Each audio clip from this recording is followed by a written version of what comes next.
The Husqvarna Viking Designer EPIC 2 has a bobbin sensor. Now I want to show you how this actually works and even a better way of making sure that your bobbins kind of get used up all the way to the very end.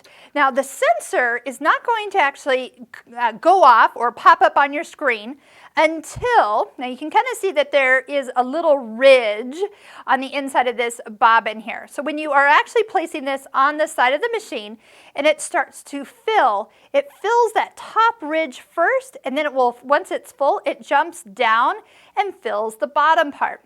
So in opposite, as you use up the bobbin and you finally use up what's down underneath that ridge, that's when the sensor can shoot a beam of light through that clear bobbin and notify you that you're almost out. Now almost out means you have as much thread that filled that top ridge.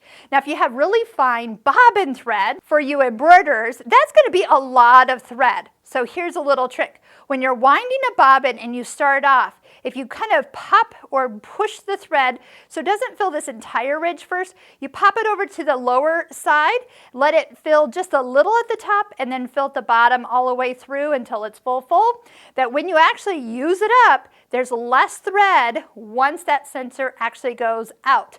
So then you're just going to, when you look down here, of course, you're going to be able to see that it looks like there's still thread in your bobbin because that's the full part at the top. And you'll be like, why is it telling me I'm empty? And you pull this out, it's completely gone. You pull it out, and I'm usually about a foot left when I do it that way. And it's like, oh, when that sensor comes up, that message comes, I know I have to stop because I am stitches away from running out of bobbin.